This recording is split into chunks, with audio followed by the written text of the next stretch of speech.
O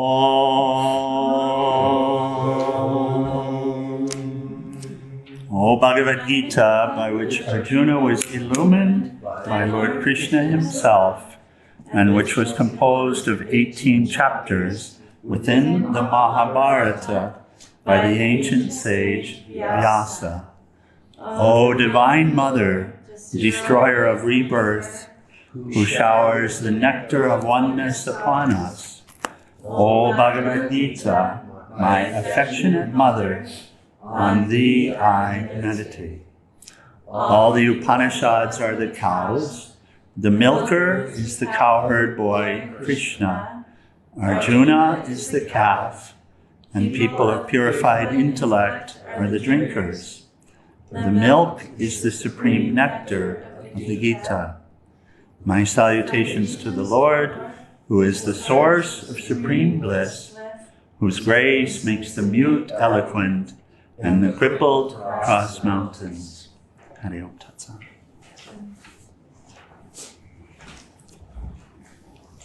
Okay.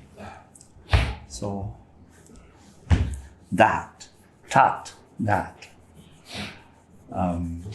So here, Lord Krishna is beginning to teach the nature of that which underlies the universe and the universe itself. So it's said there's a later chapter called the Yoga of the Kingly Secret, and this is really the beginning of this exposition, nature of truth.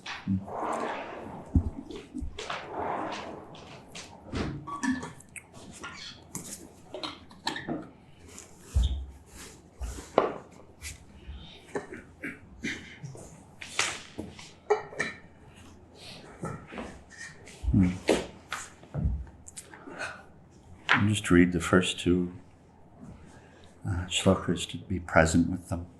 Blessed Lord said, O Arjuna, hear how you shall without doubt know me fully.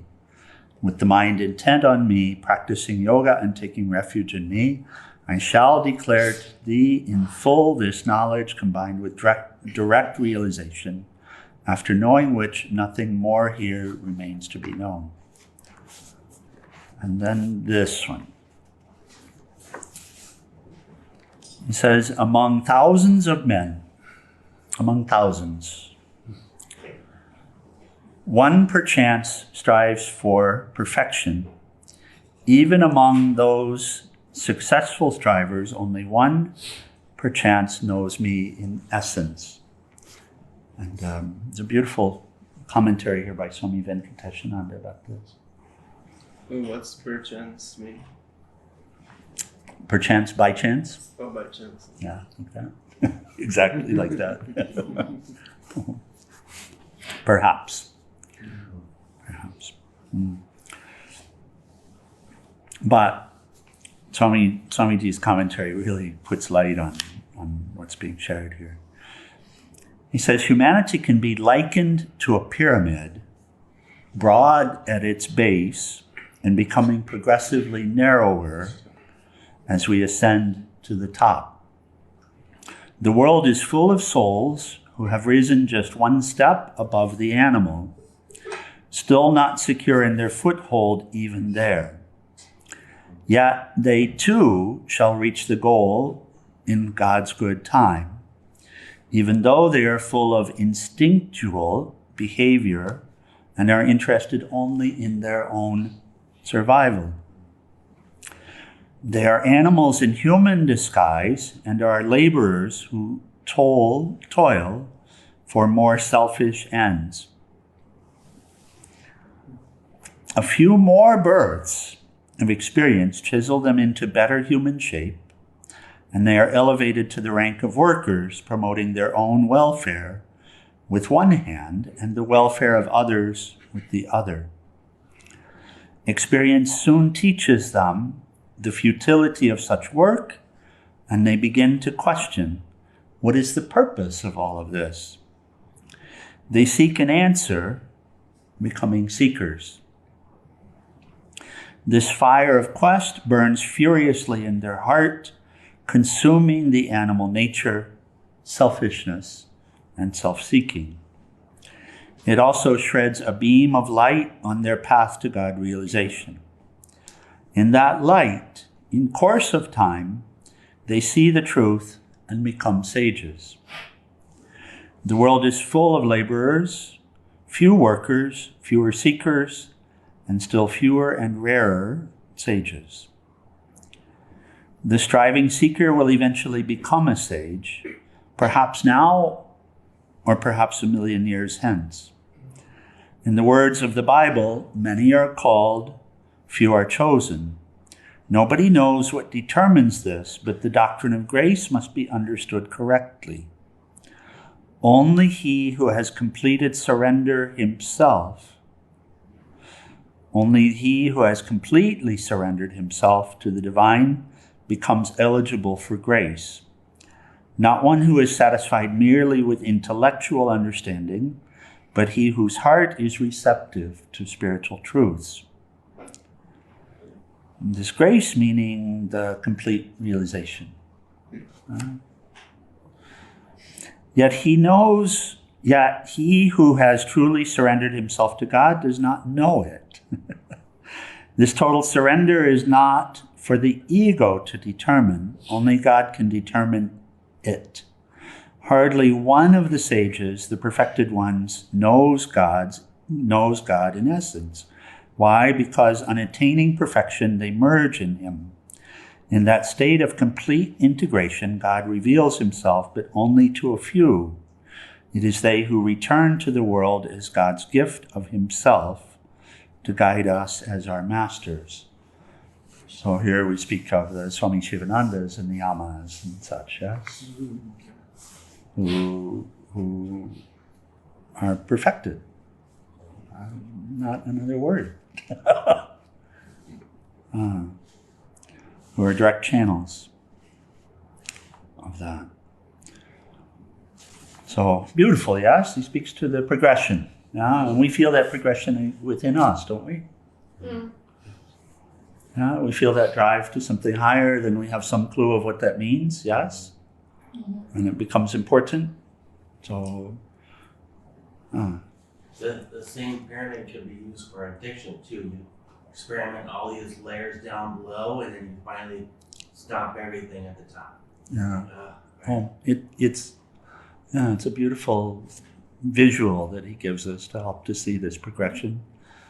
It's called the evolution. You know, there's Darwin put the theory of evolution forward as a physical evolution, and in a way it applies. But if you look at the evolution of my evolution, the evolution of soul, yes, right? It's not a physical thing.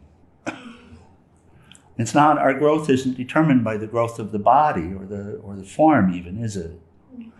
It's determined by what we're able to learn and how far we're able to rise in this life. Right? Rise above the suffering, rise above the mundane, the insignificant. It's said that yoga, by the way, and this evolution is said to be natural, that it must happen. If you just accept for a moment, that indeed it's quite possible that what's being shared is true, that just as the same I in this body now was in the baby body 70 years ago, and it was in an adolescent body, and it was in a young adult body, and then at some point it won't be in this body at all. And even this body is not the same as that baby body was, but the I is the same. Right? All of the cells have changed how many times? All the brain cells have changed how many times since then? What I'm in, the body I'm in, is not the same body. No? And soon I won't be in this body anymore at all. But still I'll be. If we just accept it for a moment, still I'll be. And then in time I'll be in another one. And as long as I have something to learn, then I continue to learn. Is it so? I have experience with checking a lot of boxes in this birth. And I know that I checked many in prior births as well. Right? And when I checked them, it was done. I learned the lesson from it. There's no need to do it anymore. Yeah, is it so? Have you checked some boxes? Yeah. Okay, and you say, that's enough. That's it. That's it. I learned the lesson. And you might say, thank you, Lord, for helping me to learn this lesson. And I'm ready to move on now. Give me the next class. And so if we allow for that, then we must see, well, then of course I'm evolving. Of course I'm progressing. Because I'm always learning. Even when I get caught up in darkness and I do terrible things, I learned that doesn't do it. I only entered into it because I had some notion that it would be of help somehow. Some notion that it would lead to happiness or fulfillment, right? Why else would you enter into any venture? And then I learned it didn't, right? As soul, then I learned it didn't. If I just accept that concept that I'm soul, I'm not this body, and that I'm here, then you see this progression of learning, yes? Nathan? Yeah, right? And so if you say, well, I'm going to learn until I'm satisfied, then it has to have, when it started, we don't know, but it does have to have an end, which is, finally, I know enough, I'm satisfied. Finally, I learned. Finally, I learned where happiness is, so I'm satisfied now. Finally, I learned who I am. Finally, I learned what's here. Then, so in that way, it's said to have an end, beginningless, but it has an end. That's speaking of the state of delusion, actually. And so, and Swami Shivananda, the great Sama, etc., they demonstrate what that looks like, where they've, as an individual, ceased to be. They still look like an individual on the outside. But when they open their mouth, that's not an individual speaking. And so we call them a sage. We call them a great saint or sage or a great one, yes, like that. So he speaks to that. And the evolution would be said to be natural because nothing here satisfies. So, right? Yeah. But we seek satisfaction, yes? We don't stop. Because somehow we know it exists. Everyone, everything knows. Everyone, everything seeks happiness, not just for a little bit. Everyone seeks eternal life. Everyone seeks the great wisdom. Yeah, even the blade of grass. Because that's also soul. So yoga is said to be the intensification of man's natural evolution. So it helps to speed up the process. That's all. But the process will continue apace. If it's true also that nothing in this world can satisfy your thirst, and it seems to be so, having lived that life, from this perspective, I can't imagine if I would have been king of the world that it would have been satisfying. Look at all the problems.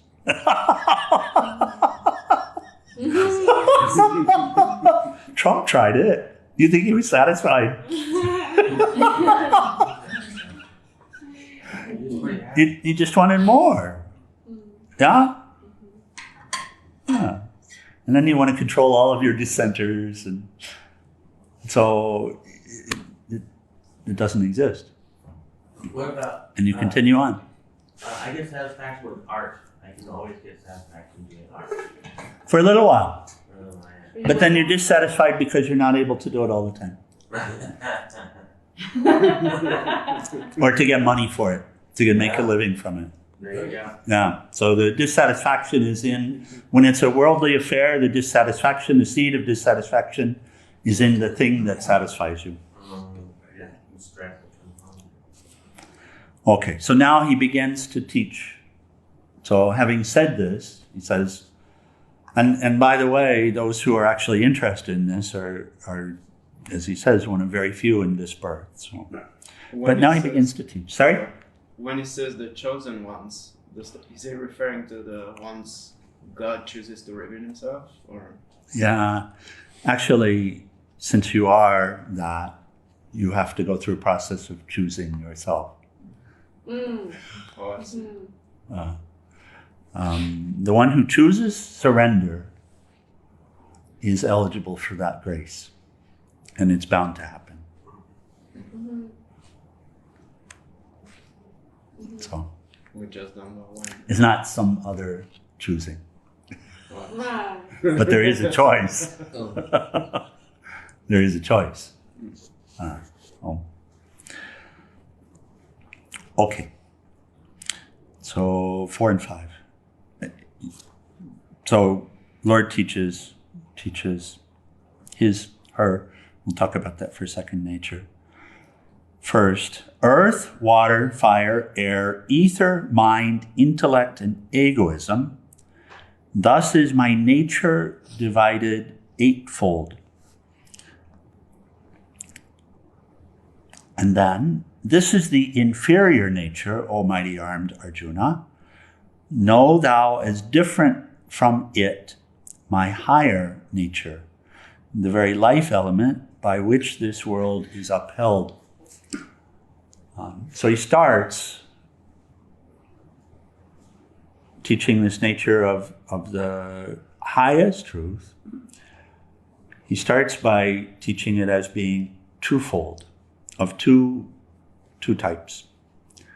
The first is what's called prakriti, or the nature of the world, the nature of the universe, which he says is mine. And by the way, Krishna is just a name. It's a great name. But what he's teaching here is independent of name. It's not a personal something. We each have some personal relationship. It's the way we relate. And that's fine. Whether we relate to Christ or to Allah or to... my God, here's the funny one. Even if we relate to money and we say money is God, it's still a name of the highest. But in order to get what's being shared, we do need some way of relating to that which is highest, understanding that we're relating to that which is highest. So he says twofold. First is my nature, how I reveal myself, how I show myself, like that, which is this universe. And this universe of things, of matter and energy, is eightfold. And here he gives the 5 elements first. Earth, water, fire, air, ether, space. So first he says the 5 elements. I used to think this was crazy the first time I heard, because I had learned in school that there were 318 elements. And these bozos, they don't understand, they're stuck in the past. They just don't get it. What idiots, I thought. And then one day, I realized, oh my God, the 318 come from the 5.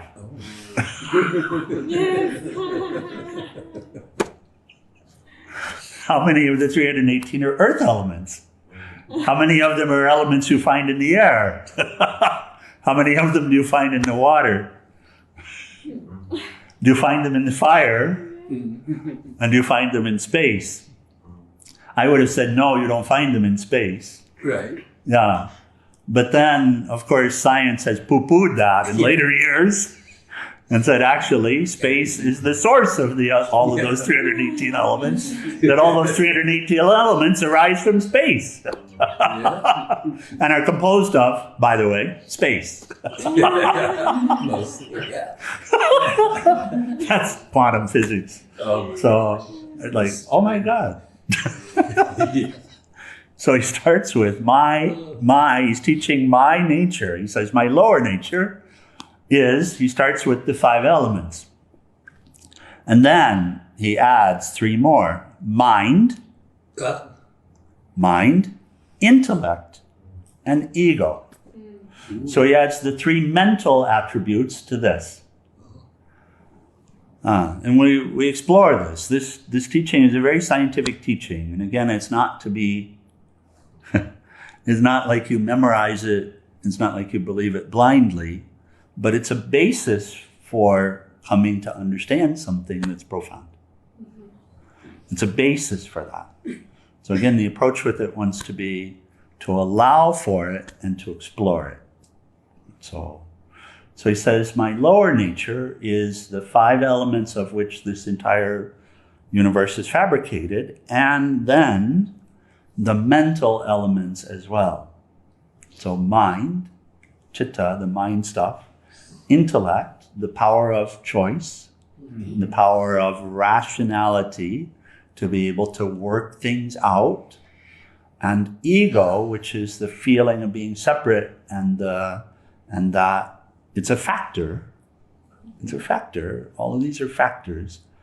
And the factor which causes us to forget ourselves and to identify with this is called egoism.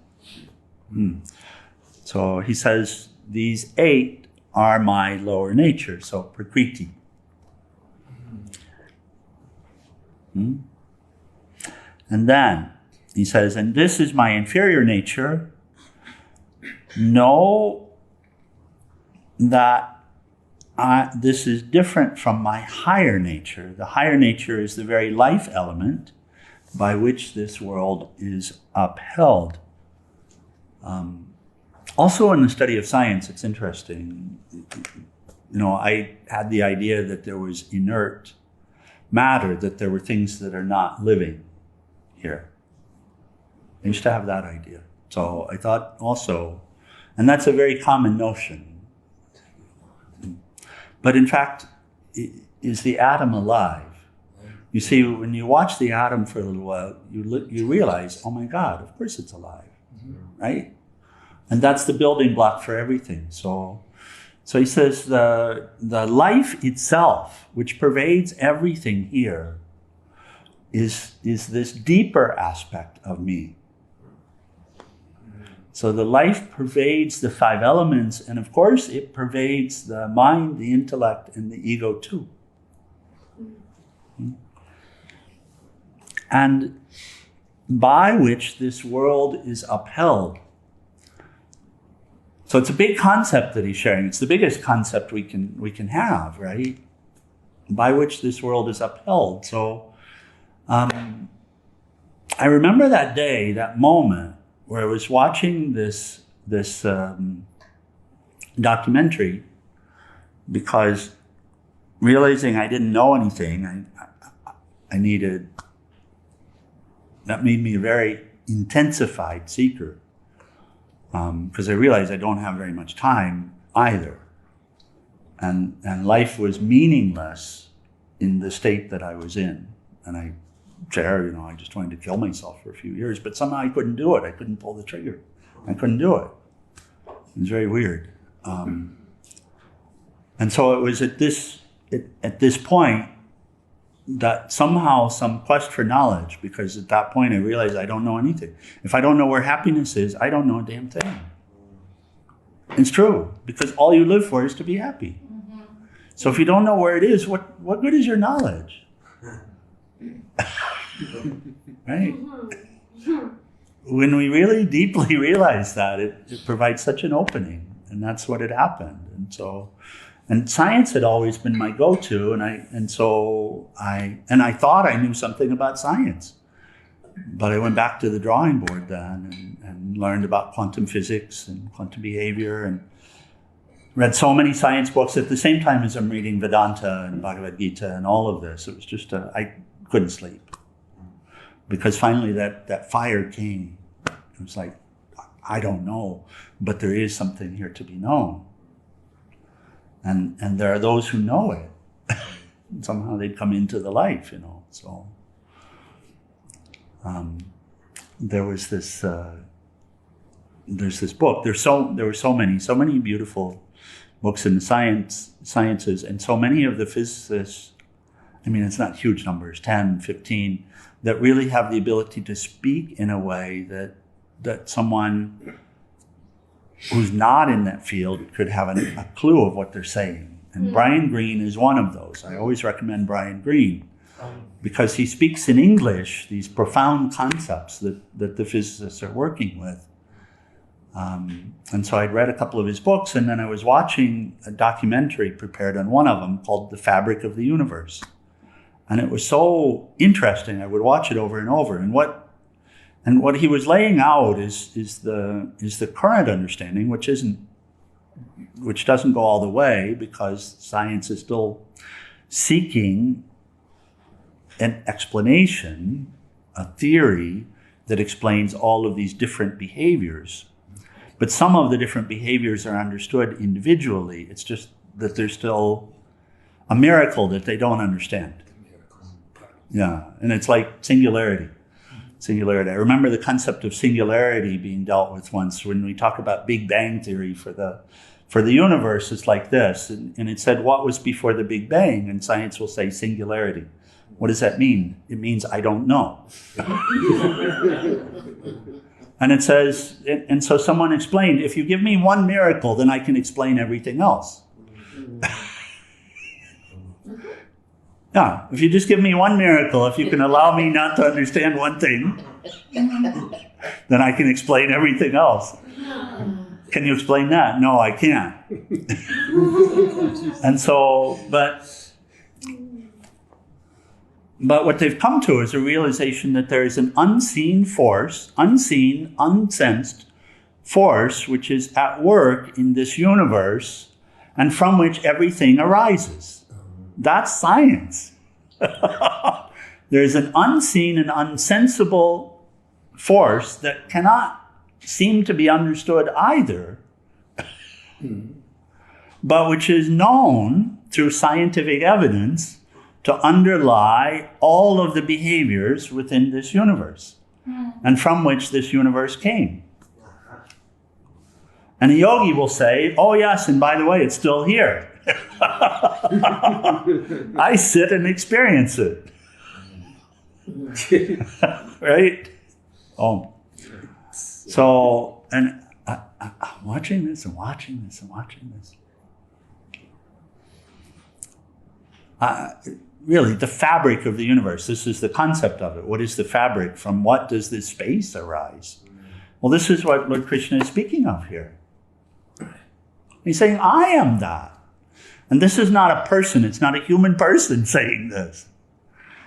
How is this voice even coming? Well, where does your voice come from? That was the question yesterday.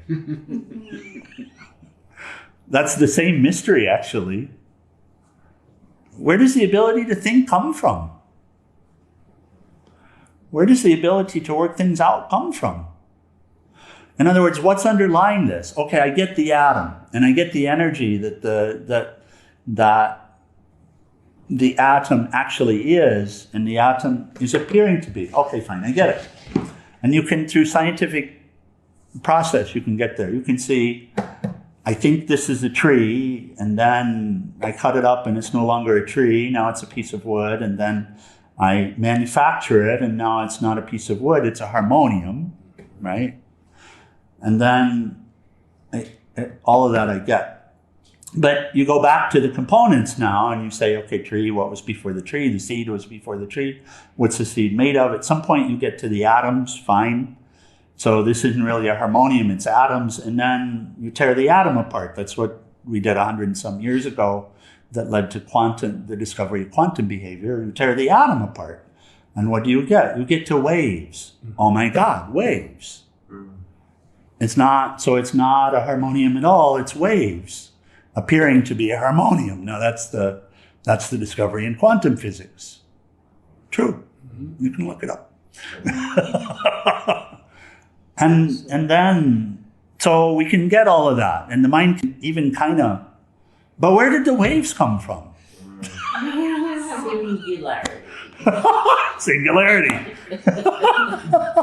Till the next one is explained. So there's a factor underlying all of this. And science has gotten as far as discovering waves underlying all of this. And so these days it's called string theory or M theory, like this.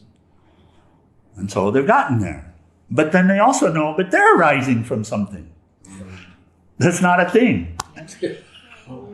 So there's a support, a substratum for this universe. There is. We live our lives, we think, we're living the good life, the real life, doing our thing, but we don't have a clue what life is. We don't have a clue who we are. But we're all wrapped up in ourselves, we're all wrapped up in our stuff, and we're sending our kids off to school and all of this, but we don't know what this life is. And it turns out that's meaningful. And you'll learn it to be meaningful. You'll learn it to be meaningful because what? Because you want happiness. You're doing everything in order to be happy. And so it's actually meaningful. It's finally required, and you can't be satisfied until you get to the place where you experience that. And so we say seeking knowledge. And here Lord is beginning to share the knowledge that we're seeking. So, and it's not that intellectually grasping it even will get us there, but it'll help. We start with presenting ourselves, we start with asking questions, we start with listening, and then we have to do the contemplation, and we have to test it, and that's what science is. Science also, when there's a thesis or a theory, then scientists, when the scientific approach, will test it, various ways to test the theories. And in this life, also we have various ways to test. Frankly, we've been doing that all along. Because we've had notions and ideas about where happiness would be, and then we try it out. Huh? Yes. Everything we've done. Oh my goodness. So self-realization is actually the same. Yeah. Except you start by listening to someone who seems to actually have gotten there. Wise. Like Swami Chinmayananda.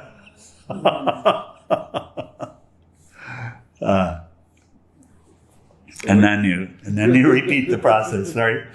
We can relate to it like this, like, okay, I'm gonna try the enlightenment and see if that's it. I'm gonna try this. Yeah, that's it. And you only continue it if you get some confirmations along the way, right? Only if you have some ahas and Exactly. Yeah.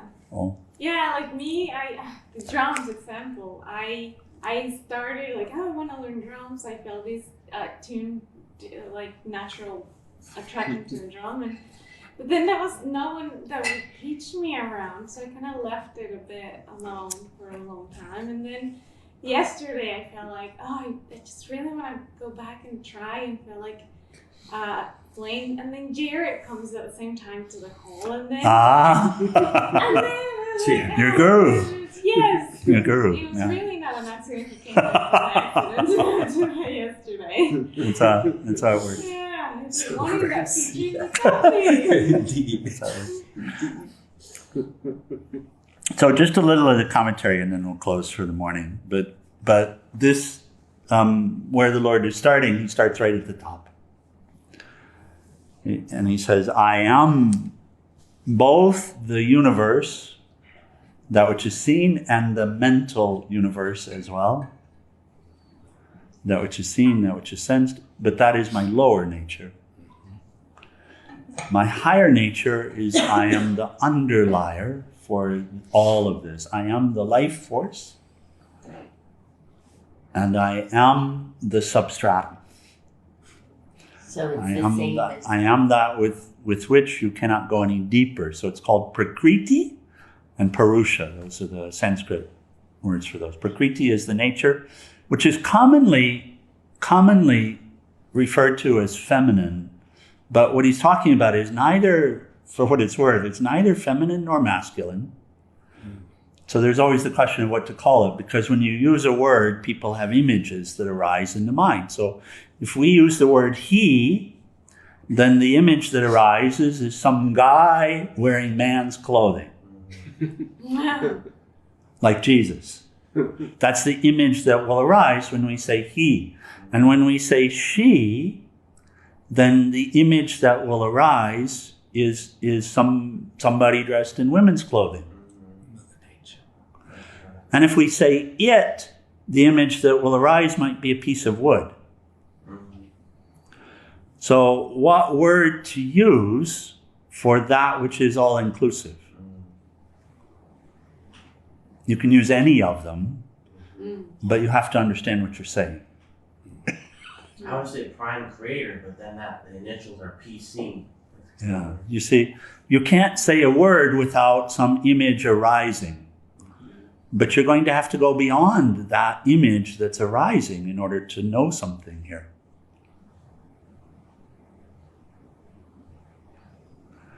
Right? So generally speaking, what would be said is he is the underlier and she is the Prakriti. And there's this concept, for example, of Radha Krishna, which is the pure spirit and the dance. So there's so many different imageries, so many different ways of dealing with what he's sharing, but what he's sharing to start with is just very direct, which is I am both of these, but who's the one talking? Well, it only makes sense if the one talking is the one who knows what he's talking about, which would have to be right at the top. So, okay. Swamiji says this, just one paragraph. He says, what is nature? It is God's nature. This long-forgotten truth is revealed here. Its realization opens the kingdom of God to all scientists, biologists, artists, and poets, all worshippers of the nature. Therefore, let us never forget again that they who think of, admit the existence of, and are devoted to nature cannot escape the admission of the existence of God. Everybody worships something here. We call ourselves, I'm an atheist, I don't believe in God, or I'm a Christian, or whatever. But it turns out that whatever it is we're worshiping is an aspect of that same one that's being pointed to here, that's pointing himself, herself out. Okay. We should close for the morning. Any comment or question before we close? Swami, I just really love how the images that Krishna speaks of with Arjuna is, I see their information in the Upanishads. Yeah. Like the upside down tree. Yes. And here is the knowledge that once you know, there is nothing else to be known. Yeah. The question. We'll get to the tree. Yeah. Just so beautiful. How do you explain the profound silence, the pregnant void, which seems to our senses to be a void? How do you explain it in words? Is a question. And so here in the Bhagavad Gita, it's such a beautiful song that helps to do just that. Helps to really elucidate and point it out. And it really does. It's amazing. It's amazing. I really love the quote of the Bible, the chosen ones. I forgot how it goes, but the chosen. Many are called, few are chosen. Yeah. Because my condition led me to think, there's some there's favorites out there. Yeah, it does. It seems that way. But then when you explained it, what you meant, I'm like, okay, no wonder. And then brought me back to 5 years ago. I would just do my own thing, go to clubs and be drunk, and that was my life. But then I started choosing to get to know who I was, and then I started getting those confirmations, and really Source presented it to me. The final grace, the crossing over that Swami Shivananda experienced, that final grace, it's one that the one who's living in grace doesn't even really notice. It's very interesting, but still it's clearly there. And that final grace also has to be given. It has to be given. So people will say, then what of the spiritual path? The same thing that you're asking, then why are we doing this work? And the answer is twofold. One is you're preparing yourself so that choice is natural, right? But the other thing is you're actually the same one choosing. At the deepest sense, you're not separate from the one who's choosing. There's not some other that's choosing. So the fact that you make the choices that you do is mysterious. When you embark on this path and you want to live a really truly beneficial life, and you want to know what's higher, and you want to be able to imbibe in it, and it's no longer a self-centered pursuit at some point. And now it's about living in the light and sharing the light. This is a great mystery. You can say, I did this, but when you really question, well, who is the I that did this? It ends up being a mystery. Why is it in what appears to be an animal, the divine arises? We look at humankind and we see all of these strong, instinctive, animalistic behaviors. And Freud used to, his entire school of psychology was based on the human animal. But then in modern psychology, that was thrown out. Because that superconsciousness was seen and observed, which cannot be explained. And so how is it? Who it's actually choosing, you see? Who's choosing to know herself? Where is that urge coming from? That helps you to see it. So, chosen. Okay, let's close the final prayers in Arati, 174. The short one.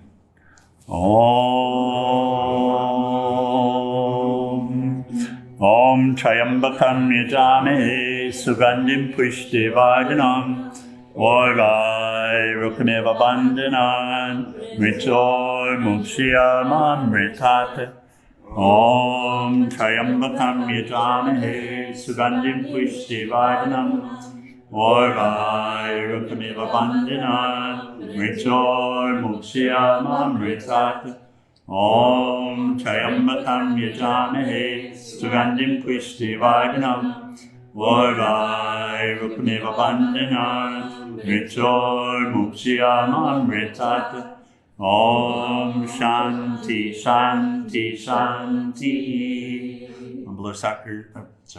O adorable Lord of mercy and love, let us abide in thee forever and ever. On below Sakar Shivananda Prajaki, and for all the saints and sages of all the traditions.